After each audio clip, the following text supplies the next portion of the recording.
আমাদের জেনজি যে জেনারেশন আছে, আপনি এই জেনারেশনকে কোনোভাবে দমিয়ে রাখতে পারবেন না।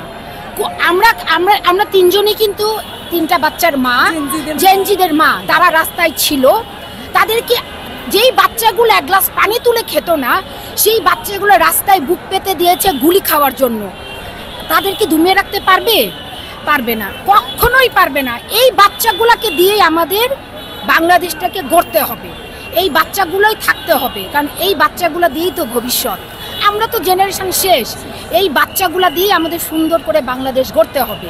সুতরাং আমার ধারণা কোনোভাবেই আর দমিয়ে রাখা যাবে না, এবং এই এক ধাক্কায় আমরা আমাদের বোঝা হয়ে উঠছে। বাংলাদেশ কি তার শত্রুকে চিনতে পেরেছে? শোনেন, শত্রু মিত্র শোনার বা বসার এখনো সময় কিন্তু আসে নাই। কারণ এই যে ভারত যেটা করলো, ভারতকে তো আমরা আগে থেকেই জানতাম বিভিন্নভাবে ভারত আমাদের সাথে এটা করছে ওটা করছে। আমি একটা ছোট্ট উদাহরণ দিই। 15 ইয়ার্সে আমাদের চিকিৎসা ব্যবস্থাকে উন্নতি করা যেত না? আমরা কেন গত 15 বছর ভারতে গিয়ে ট্রিটমেন্টটা নিয়েছি? কারণ ভারতের কাছে টাকাগুলা কিন্তু চলে গেছে, ভারতের কাছে টোটালি টাকাগুলা চলে গেছে। আমাদের কথা হচ্ছে যে আমরা যদি আমাদের চিকিৎসা ব্যবস্থা উন্নতি করি তাহলে তো ভারতে যেতে হবে না।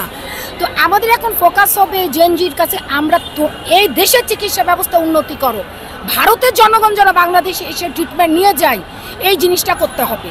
কারণ ওরা কিন্তু এই জিনিসটা রীতিমতো ফায়দা নিচ্ছে। এবং আমার ভারতীয় অনেক আত্মীয় স্বজন আছে, তারা যখন আমাকে বলে এই জিনিসটা কিন্তু বলে ফেলে, এত বছর তো ট্রিটমেন্ট নিছো। আমি না কিছু বলতে পারতাম না, কিন্তু আমার কথা হচ্ছে এই মুহূর্তে যে না, এখন আমরা প্রতিবাদ করবই, আমরা ট্রিটমেন্টে আমাদের চিকিৎসা ব্যবস্থাকে আমরা উন্নতি করব। এমনভাবে বিশ্বের দরবারে দাঁড়াতে হবে ভারত থেকে যেন লোক আসে, আমরা যেন কারো মুখাপেক্ষী হতে না হয়। এই যে শপিং করতে যাই ভারতে, এটাও বন্ধ করতে হবে। কারণ আমাদের দেশে সব কিছু আমরা ব্যবহার করব, ভারতে যাওয়া হবে না। সব কিছু থেকে যদি ভারতকে আমরা বয়কট করি, কেন মাথা উঁচু করে আমরা দাঁড়াতে পারবো না? উত্তর দেন, কেন আমাদের দেশে এতগুলো শিক্ষিত সমাজ কেন পারবো না? 15 বছর আমরা দেবে ছিলাম, আমরা তো দেবে থাকবো না। আমরা বাড়বো, আমরা উঠবো, যে যেভাবে পারবো। Thank you. আমি কেন, আমরা সবাই খুব অবাক হয়ে যাই। এই ডিজাস্টারটা যে আসছিল, তারা তো অনেক আগে থেকেই বুঝতে পারে। বাংলাদেশের পক্ষ থেকেও তো কী স্টেপ নিল। এখন হয়েছে বাক স্বাধীনতার যুগ, এবং এখন একসাথে কাজ করার যুগ। আগে যেভাবে চলেছে, আমাদের উপদেষ্টারা এসেছেন, তারা কিন্তু একভাবে চালাবেন না। আমাদের উপদেষ্টারা মানে এই সকল কিছু কিন্তু তারা দেখবেন, অবশ্যই অ্যান্সারেবল। আর আমরা জানি যে আমাদের আইন উপদেষ্টা আমাদের আসিফ নজরুল স্যার হয়েছেন, আশা করছি আমরা ওনার কাছ থেকে ভালো কাজ হবে। এবং আমরা যে প্রাকৃতিক ব্যাপারটা যদি দেখি, রেজওয়ানা আপা এসেছেন, রেজওয়ানা আপা এই দিকগুলো ভালোভাবে দেখবেন।